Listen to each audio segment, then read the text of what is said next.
A scuffle broke out at San Francisco 49ers training camp on Tuesday. The pads are on, and things got a little hectic there. There was 2 rounds of fights, mostly involving Fred Warner, and it sounds like Brandon Aiyuk. And they were talking smack through the media to each other, actually, earlier this week. Maybe there's something to that more than we realized. And Danny Gray strikes back after Croc just shredded him yesterday. And now he has a great practice. We'll get to that and more coming up on this Winky Wednesday episode right now. You are Locked On 49ers, your daily San Francisco 49ers podcast, part of the Locked On Podcast Network, your team every day.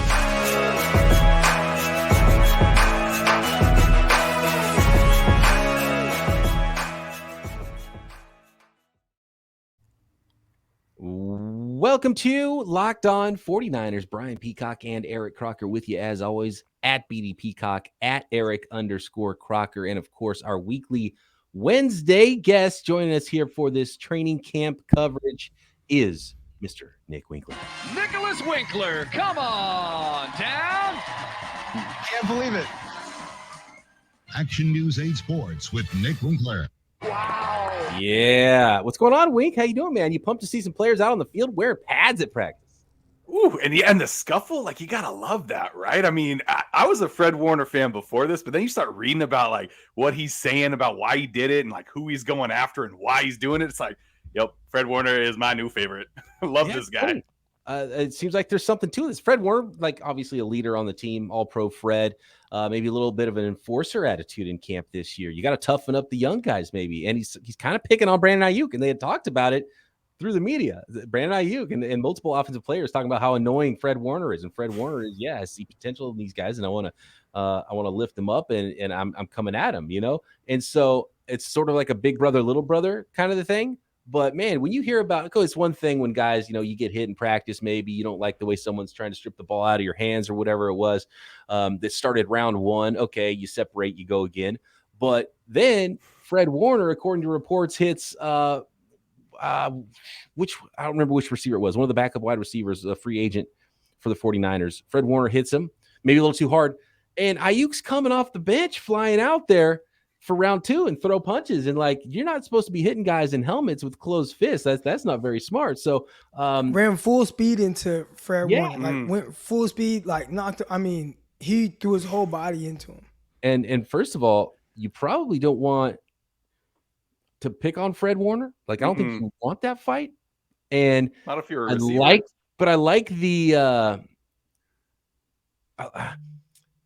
fire. I like the fire. Yeah, I don't mind a little scrap here and there. You got to be smart about it, but maybe there's something more to it than we realize because they'll tell you no. Yeah, they'll tell you, oh no, there's nothing more to it. But I don't know, 2 scraps in one practice, like the same people, and obviously Aiyuk protecting one of his brothers from the receiver room, and I get that, but I don't know, like when Fred Warner talked about it, like kind of calling them out and said, hey, and you asked a question about it, like, how is he kind of saying this? And it almost sounded like, I think he can be better than he is. Like, essentially, that's what he's saying. He said he's on the verge of becoming elite. Well, yeah, he said, like, but this guy could be an elite receiver. I feel like he was saying he's on the cusp, and there's more in there, and I'm going to work to get it out of him. And Brandon Aiyuk, who from all reports is someone who is very calm, doesn't say much. He did say Fred Warner's annoying. And and again, I don't want to look too much into it. Maybe he just said it jokingly. But I don't know. I don't know if Brandon Aiyuk takes it the same way that maybe Fred Warner is trying to, because it just doesn't seem like that's Aiyuk's personality. Well, today we saw a little bit of Aiyuk's personality, and it was almost one of those things where it's like, all right, like, enough is enough. And me, as someone, I've been in plenty of scraps during practice. I mean, I say plenty, but probably in my lifetime, 5 or 6. And that's kind of a lot, right? At some point, I'm not going to take this. So even if Fred Warner has great intentions, Brandon Aiyuk, he kind of, I don't want to say stood up to him, but it's like, dude, I'm not the little brother anymore. I guess that's the best way to say it. Like, I'm not the little brother anymore. Whatever tactics you're trying or whatever, I don't need that. And he ran up in there and tried to go throw hands. And then again, oh, you're gonna knock down one of my brothers? All right, well, here I come again. And I'm really, when you run full speed into someone from off the field or wherever he was, 20 yards, 30 yards away, like you kind of mean that. And that's not even him just pushing somebody and say, hey man, what's wrong with you? I mean, it's like there is some kind of issue. Now again, I don't want to read too much into it, because they are teammates at the end of the day, and I've been in these scraps, and at the end, we end up all being cool. But when he said Fred Warner's annoying, there might have been a little bit more to it. And maybe mission accomplished. Yeah. Maybe not exactly this isn't exactly what Fred Warner was looking for, but light a fire under the young man. Mm-hmm. And so if Brandon Aiyuk keeps that energy and keeps that fire, maybe that even makes him better in the long run. So maybe this is a good thing. Well, he's turned into damn Jerry Rice over the last few days. Right? He's catching everything. He's winning vertically down the field. I mean, using that length. That was working. That was one of the big things that that I wanted Aiyuk to improve on coming out of college, was the contested catch situation. And it seems like he's pulling down a lot of contested catches in camp. So that's a huge development there. So yeah, it's nice to see. And, you want that, right? As a defense, you want to go up against your offense, right? And you want to teach them, like, look, when you're playing real football, like, you guys aren't friends, like you're going against these guys. These guys are your enemies. So it's kind of like Fred Warner's playing the heel, like in wrestling. You got the bad guy who's not really a bad guy, but he's pretending to be a bad guy to get the crowd worked up. Well, he's pretending to be the bad guy right now to get the offense worked up, to get Aiyuk fired up. And like you said, it looks like it's working. And you hit in football. It's a physical sport. So set the tone, Fred Warner. I got no problem. Not with your fists. I got no problem with anybody. And it always happens. There's always some kind of scrap in camp with, we get the pads on. There's probably going to be another one when they have the joint practices with the Vikings, right? That's always when there's something, because you're actually hitting another team in practice and you're playing against the same guys every day, but it's not your team anymore. So you can kind of let the gloves off a little bit. So I'm sure we'll see something there. We'll see if Fred Warner's getting into it with Justin Jefferson. That just didn't seem like Aiyuk. I don't know. I'm still kind of caught off guard by that, because it was Brandon Aiyuk. Like, if you were to say, oh, Juwan Jennings got into 2 scraps, I'd be like, all right, yeah, I get it. Like, the fact that it was Aiyuk, who doesn't come up, like, he doesn't even talk. That's what everybody says, that he was very annoyed by Fred and his antics. Lit the fire. According to Matt Barrows, Deebo Samuel actually, in the first scuffle, bolted from 20 yards away to get into the mix a little bit. I don't think he was swinging or anything like that. And it was Marcus Johnson was the wide receiver that Warner put a hit on that started round 2 of the fight. And yeah, ratcheting up the intensity, according to Matt Barrows, was Fred Warner. Keep it intense, man. This is serious business. Go win some. Have they reported what the practice was like after that? Because a lot of times, I will say this. Offense and defense, they're not really close like that. Like, every once in a while, like, you'll have a buddy from the other side, but there's not a whole lot of interaction between offensive players and defensive players in the building. So you can obviously, like, have respect for the guys on the other side and know who's who, and obviously these dudes are great and whatnot, but you don't develop the same type of relationship or rapport a lot of times as guys that play on the same side of the ball. Now, over the years, you have guys that just play together. They came in together or whatever. You could see that. But, I didn't have a whole lot of interaction with Clyde Gates. I didn't have a whole lot of interaction with Jeremy Curley. I didn't have a whole lot of interaction with Braylon Edwards. Like, I don't even know if I ever talked to any of them, right? I think Curley, like, once in a hot tub, but the offense, they talk to their guys. Defense, they talk to their guys typically. And you can almost become, like, clicked up with the guys that you are usually more around. And so, again, the antics and stuff, again, I bet Aiyuk could be thinking about, like, we're not even cool like that. Like, you know what I'm saying? I just know you're just my teammate on the other side of the ball. Deebo Samuel showed up to the post-practice press conference wearing a Brandon Aiyuk shirt. And he just said he likes to rep his brothers. He said he's got multiple shirts, got one of Kittle, got one of... He said he had one of Jerry Rice, has one of Trent, maybe something like that. So I thought that was funny. But all offensive players too. So Debo repping the offense, right? That click. Yep. Clicked up. Okay. Next, Danny Gray. The comeback.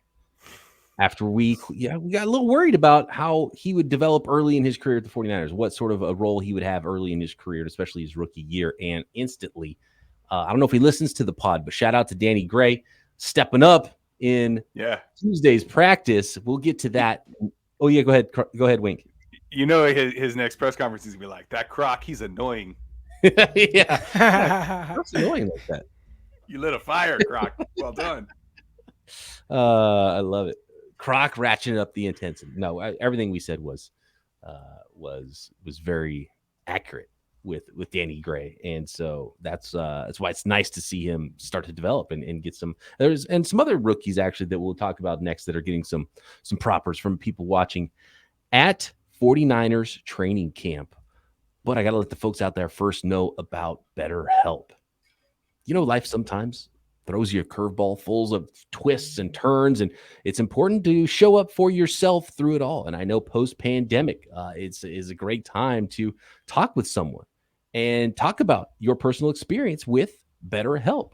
Therapy in general, it's something that everyone can benefit, especially with what's going on in the world, what's been going on in the world. I know I would benefit from it, and I think I'm going to have to speak to the folks at BetterHelp because it's very easy. It's not some crisis line. It's professional therapy done securely online, available to people worldwide. Super easy. You log in to your account anytime. You can send a message to your therapist. You can have video chats. You can have text chats. However you want to do it, BetterHelp can help. And get therapy every week is as easy as a few clicks on your laptop or your phone. Answer a few questions. They hook you up with the right therapist, and if maybe it even takes a few tries, they find the right therapist for you. BetterHelp makes it easy and free to change therapists if needed. Visit their website, read their testimonials that are posted daily. I mean, some fantastic testimonials about BetterHelp that is helping folks, and it is a great way to invest in yourself. And they have a special offer for our listeners. Get 10% off your first month at BetterHelp.com/lockedon. That's 10% off your first month of online therapy at BetterHelp.com. That's BetterHelp. BetterHelp.com/lockedon. Thanks again, everybody, for making Locked On 49ers your first listen here on the Locked On Podcast Network. For your second listen, make sure you're checking out the Peacock and Williamson NFL show, Locked On NFL Draft, all the pods that the Locked On Podcast Network has to offer. We think, Croc, we're surprised to see Danny Gray being the showing out, being the star of practice on Tuesday after we got a little worried he couldn't even get off press. I mean, I love it. I don't know if he's listening to podcasts, listening to what the reports were about him, but I think enough is probably just knowing that, look, that was terrible yesterday. I got to come out and I got to play today. I got to come to play. And I love seeing a bounce back, especially from a young player and making plays, making multiple plays, had 5 catches in team drills and making plays down the field, making a catch over Ambry Thomas. I guess we probably should talk about Ambry Thomas, who doesn't seem to be having a good camp of his own for the 49ers. One of the few on defense that's not starring out there. But Danny Gray, you excited to see that he was making some plays in practice Tuesday? Heck yeah, man. And it was just obviously crazy that just after we just talked about it, and a little worried because, again, you get the whole like confirmation bias thing, and it's like I'm not looking for that. But my thing with anything that I say about prospects isn't so much to be right. I just want to identify areas where I felt like they can improve, and there were clear areas on his film where I'm like, okay, he needs to get better at these things. And then you hear what's going on in practice, and you're like, gosh, like I don't want to be right with this situation. Well, today he said, "Nah, Croc, like I got this. Like you're wrong, or you can relax." And it was really exciting to hear just how well he did, catching multiple bombs down the field. Shout out to Nate Sudfeld, throwing some good passes down there. Makes you a little worried about Ambry Thomas, and that's the tough thing with going against your teammates in practice. And this guy starts to get picked on, and you're like, man, does this guy suck, or is this guy just that good? Ultimately, for Danny Gray, I think a couple of things happened there. one, which is the biggest thing, the confidence that it brings on within yourself. And I talked about thinking a lot, and how thinking a lot at the receiver position when you are a rookie can really make you play slower. It can make it to where, you're not playing as fast, especially if you're thinking on the move. So whatever he was doing to be able to win vertically down the field and catch 5 passes in team drills, I think that's excellent, and I hope he keeps doing it. That'd be huge for the 49ers to have that speed element to their offense. Yeah, strong-armed young quarterback, Wink, having a guy with 4.3 speed that can actually win on the outside, threaten deep, would be a nice little element for this football team, no? Yeah, it would really open things up over the middle, right? For Kittle, for Debo. I mean, even just for Elijah Mitchell coming out of the backfield, like having that deep threat really changes the whole offense. So that would be huge. You talk about young guys, kind of playing slow because they're thinking too much. I think that was one of Trey Sermon's problems last season, right? And a lot of reports coming out of camp right now. You and Jordan Elliott, I read him, Niners Nation. He was talking a lot about Trey Sermon. He's really saying he's having a great camp, that he's looking fantastic. I mean, that would be wonderful. They invested a 3rd-round draft pick in this guy. Like, that'd be huge if you could get that kind of backup, depth behind Elijah Mitchell, because he got so banged up last year. There's a lot of times where it's like, well, he's got to play through it because who else are they going to throw out there? So that would be good to see. Also, Kinlaw's getting a lot of hype right now on the defensive line as well. Another guy who's just kind of, he was more hampered with injuries than anything else. But if you get these young guys that just haven't really produced yet for the 49ers and they could start producing with the veterans, man, it's going to be a good season.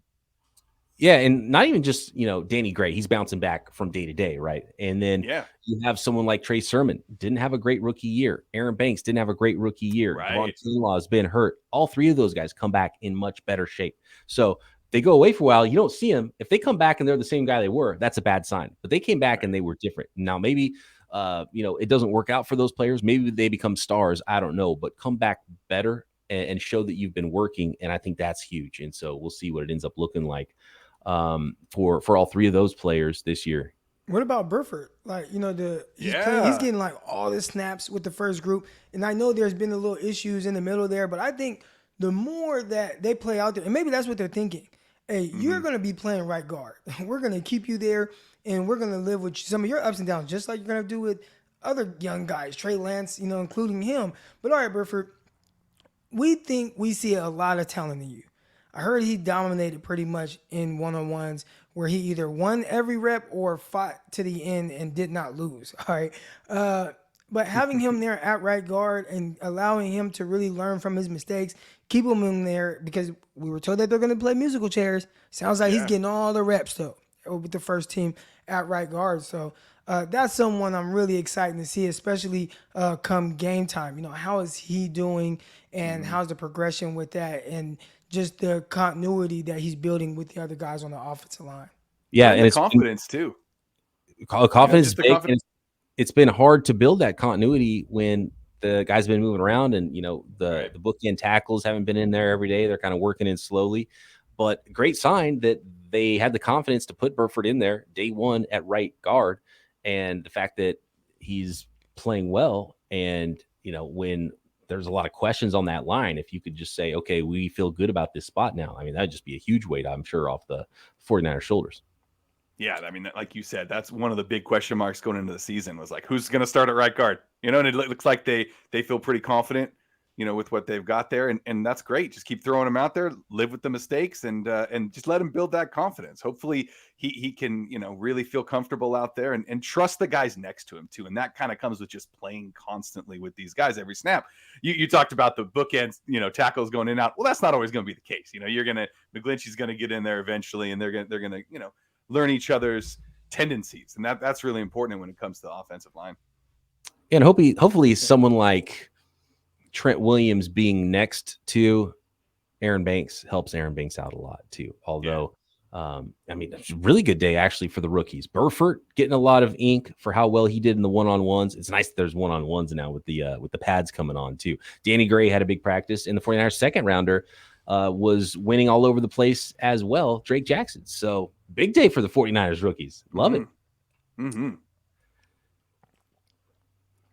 Let's see. Where do we go? Real quick, that's a lot better than last season, right? When you were talking about the rookies. Trey Lance had his moments in training camp, especially early on. But when you were looking at, the right guard, the Trey Sermon, Ambry Thomas, like a lot of the reports were not great about that group of players from that class. Yeah. And the other thing to remember too is, and I think Danny Gray is a perfect example, because these are young players. They're still learning the playbook. They're still figuring out the pro game. They're going to have ups. They're going to have downs. And whatever they are right now is not what they're going to be. And last year at this time, it was like, oh, hey, Diamador Lenore had a great practice. He's looking like he's ahead of the game compared to, say, maybe somebody else. And he's an afterthought now. It's like, what happened to Diamador Lenore? And then all of a sudden Elijah Mitchell's the starting running back. And so it's going to be a process. You're going to stack days on top of days. And so we'll see what this ends up looking like throughout camp, throughout preseason, throughout the rookie seasons for all these guys. And then again, like we just spoke about, what do they look like when they come into year 2, which is really the big year for them. So it's going to be fascinating. It's always fascinating to watch the rookies for me. So I'm excited to get my eyes on them at camp and get my eyes on everybody at camp this weekend when Croc and I are there. And just remember, though, nothing is set. Like, these guys, it takes time to develop, and whatever they are right now is not what they are going to be. And it shouldn't be what they're going to be. Because if what they are right now is what they're going to be, that means that's a bad sign. You know what I mean? Wink, I think you had something that you wanted to stink on, or maybe that you were excited about. Yeah. The Wink is on fire. After we will get to the Wink stink after I'll let folks out there know about Bet Online. And by the way, the 49ers are the only team that is favored in week 1 on the week 1 schedule. They are favored on the road at the Chicago Bears. The other 3 teams in the NFC West are home underdogs. Even the Rams, because you know who's visiting the Rams? The Buffalo Bills. The Kansas City Chiefs are at the Arizona Cardinals, and the Denver Broncos are at the Seattle Seahawks. So some rough matchups. How about the Niners standing alone after 1 week of the NFL season in the top spot of the NFC West? That wouldn't be a bad thing at all. You can find all the odds all the way through week 16. Still no odds for week 17 or 18 for some reason, but the first 16 weeks, there are odds right now at Bet Online on those San Francisco 49ers and every team in the NFL. There's props, odds, so many NFL futures. You can bet on the 49ers to win the Super Bowl. And of course, not only NFL, but at betonline.net, tons of other sports and events at the number one source for odds, lines, and games like Major League Baseball. Trade deadline is now come and gone. NBA, NHL, combat sports, esports, golf, live in-game betting, and it's not just all about wagering at Bet Online. You can go there for news and information and scores as well. So get over to Bet Online today. Use your mobile device to learn more about the trends and action at Bet Online, where the game starts. Wink, you're pumped seeing George Kittle wreck shop on NFL Network today, and it's nice to see the live check-in too. That's how you know football season's coming. Like, you get the networks in there, and they got the panel, and you Mary around, Rappaport's around talking to Jimmy G on the side. So yeah, things are happening in the NFL. Yeah, it's pretty funny you mentioned Mooch, because they're just sitting there, 3 of them on NFL Network. They're live. Kittle just runs up and just starts manhandling Mooch, and you can see it on his face. He's not having it. He's just like, "What's wrong with you?" Because he's like shaking him and stuff. You're like, "Ooh, don't hurt Mooch. What are you doing?" And, it's Kittle. He's like a little kid. He's so excited. So they got to come over and give him a mic, and so he's just standing there and he's telling stories, and they're praising him for all of his work he does with all the kids and all the fans and being the people's tight end. And I thought it was hilarious because they asked him, "Hey, do you love doing that? Like, why do you do that? Why do you make sure, that you reach out?" He's like, "Because you can change somebody's day. You can change somebody's month. You can change somebody's life just by kind of connecting with them." And he talks about how when he was 11, he sent an Indianapolis Colts helmet to the Colts. He sent it right to their headquarters with a message asking Dallas Clark to sign it. And he's like, "And they never even sent it back to me. I never got it back." He's all, so at the end, he gives a shout out. He's like, "Thanks to Dallas Clark for making me who I am today." Did you hear the story about what he did for Ian Rappaport's son? Yeah, that was great. Have you sent him a video and everything? Yeah, tell the story, because I didn't hear that one. So Ian Rappaport, his son, I guess he's a fan of George Kittle, as is everyone, of course. And his son said, "Do you have George Kittle's number?" And he's like, "Yeah, I have it." And he's like, "Well, can you send him a message?" And he's like, "No, I'm not going to do that." Like, basically it's not proper journalism etiquette to be texting players for, your family or whatnot. So he's like, no. And he was like, please, send them this video. So I guess he was like, all right. So he recorded a video with his son, and I don't remember exactly what he said, but he sent the video in a text message to George Kittle. George Kittle sees it, and 10 minutes later, he sends a video back thanking his son, and it was just like this nice video. And he said, I had never seen my son smile like that before. So I'm so happy he's on my team. Good stuff from George Kittle. I love it. It's cool to see people genuinely happy, and with so much, and not to get too deep or anything like that, but there's so much going on in the world right now, and I feel like at times it feels like all the news you hear or everything, it just sounds so miserable. So to see someone like George Kittle, who through everything that's going on is just genuinely a very happy person and likes to do what he can to help others. I've seen what he does for people for their birthdays. He tries to respond to everyone who tweets him about their birthday, and he says happy birthday to them, or gives them a retweet and everything. And I just think that's cool. He seems like a very cool, genuine person. Oh yeah, and it impacts the kids when they do something like that. I saw a video yesterday of Christian McCaffrey at Carolina Panthers camp, and kid brought a bag of Doritos because he heard that Christian McCaffrey liked Doritos, and Christian McCaffrey traded him his gloves for Doritos, and then he's like, "Hey, I've got some more stuff for you too if you bring back Oreos." Next day, kid comes back. He's got Oreos. McCaffrey signs cleats and gives it to him. I mean, that's a win of a trade right there. I mean, that's huge. But real quick, Peacock, you said that it makes kids' day and makes the kids happy. I think it makes the adults just as happy, if not even more happier. More happy. The adults, man, the way they get about some of these players, and I don't want to say I got into it with this fan just now, but I talked about just kind of this one little thing that Justin Fields said, which he actually said it. Maybe I left out a little context, but he said it. And this guy was just like going in on me. And he just like, man, you this. Once you start calling me names, I got to just take a step back, and I'm like, all right, it's Twitter. Let me just leave it alone. Right. But to see how upset a fan can get over a player, like a guy, you don't even know the guy. But that's how much these players, these athletes mean to not just kids, but adults as well. And that's why fans get so hurt when someone like Debo's going through this. And, Debo might think it's not a big deal. He unfollows the Niners on Instagram. But fans are like, dude, that's like a family member. Like that is hurtful, because they love you and they're idolizing you in a lot of cases. And so, yeah, it can get, obviously, it can go overboard quite often, too often. But just to be able to. Bummer for young George Kittle, by the way, who it was a net loss. Not only did he not get it signed, he didn't get it back. No, helmet gone forever. That's thievery from the Indianapolis Colts. Dallas Clark should send him a helmet now. What would be funny is if Dwight Clark actually kept the helmet, or not Dwight Clark, Dallas Clark. Dallas Clark kept the helmet and just had it in his locker. You see an interview with Dallas Clark, he's just got this new little helmet. He's got a room full of stuff. He's gives it to his own kid. He's like, hey son, look at this helmet.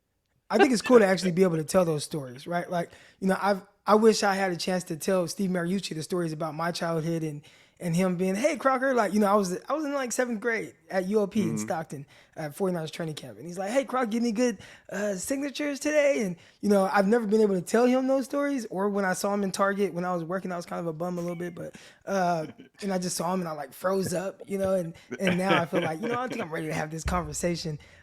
Keenan Turner, I used to get his autograph. And I had a chance as a member of the 49ers credentialed or whatever. I got my credentials for training camp. And I got a chance to tell Keenan Turner about a story from my childhood where I used to stand in this spot. I used to get everybody's autographs. And he's like, son, do you know who I am? And I'm like, no, but I know you're part of the 49ers. Can I get your autograph? He's like, go home, find out who I am, and come back. If you know who I am, I'll give you an autograph. And back in this day, there wasn't really Google and all that. It's like, how do I find this guy? But I had this plaque, and it was a 49ers Super Bowl team. And I'm looking through at these guys' faces. Boom. Nice. I see him. Came back up there. You're Keenan Turner. He was like, all right. Gave me an autograph. And I told him that story a couple years ago at training camp practice. Nice. That's awesome. Love that. And he didn't remember it at all. No, not at all. No, of course not. That's great. but you remember it, and that's what's important. That's how you know. 30 years later, however long it's been, I remember. And by the way, was George Kittle like maybe a little tipsy when he was going after Mariucci? Did you see? I saw a clip and someone said he was pounding a beer, and I saw him take like it's from long distance. So you see him take something out of a cooler and pound a beer after practice. The Niners don't like supply their players with beer post practice. I know that's not the case. So I don't know if it was actually beer or not, but I thought it was funny. He's just different, though. He's a wrestler. I wouldn't expect anything less than him just pound a beer. The good thing about him, he's one of those players where he can pound a beer, and I know outside of this one beer, or maybe if he has two or whatever, he's taking care of his body to the best of his ability. He's built this beautiful facility at his home over in Nashville, where it used to be this barn, and he turned the barn into like the whole training facility and adding turf and all. So he can pound a beer because I don't think they're worried about his commitment to the team or his body. Agreed, 100%. When they do tight end university, do they do it at his facility or do they do it like at a college or something? They found the place. It is out there, I believe, in Nashville, I think. And then like one of their official like sponsors, I believe, is like Coors or Bud Light or something like that. There you go. That sounds right. You got to replace a lot of those calories. I mean, I can't imagine how many calories you're burning. You got to keep your weight up in training camp. You don't want to show up to training camp at 245 and all of a sudden by the end of camp you're like 232. And pound those empty calories. He's thin. Like sometimes I have this weird thing where it's not weird. I don't want to say I look at these guys' bodies. I don't know. That comes off the scout side. No, there's nothing wrong with it. Scout side. I'm always looking at the guys. I'm always looking at their butts. Sand in the pants. I look at the power section. But Patrick Willis was the same way, Croc. They're built for speed. They're thinner guys that are bulked up. Yeah, but Kittle is like, I like to see when guys are caught off guard, right? When they're not paying attention to what's going on. Like, do they still have abs? I mean, he could be breathing out, and he still has abs. I'm like, okay, this dude's in like an amazing shape. Did I tell you about the time I did party with Navarro Bowman one time out in New York when I was with the Jets? I played it cool, though. I didn't tell him I was a fan or anything. But okay. Nice. No. Nice. I didn't hear like, that. I don't even know who I look you over are. and I'm like, is that Navarro Bowman right here in the VIP with us? Was Bowman the one that gave you $3,000 of cash to throw at strippers? No, it wasn't Bo. Okay. Definitely not. He has no idea who I am. I played, what's up, Bo? He was like, what's up? And that was it. That's nice. I call him Bo. So it's like Bo. That's smart. Now. Your own personal name. Yeah. I don't know what anybody calls you. All right. Good stuff. Wink, as always, thanks for jumping on another Winky Wednesday episode. Thanks for having me on, guys. And thanks everybody for making Locked On 49ers your first listen. Croc and I back at it again tomorrow. Hopefully no more fights. Maybe one fight would be okay. Right here, Locked On 49ers. See ya.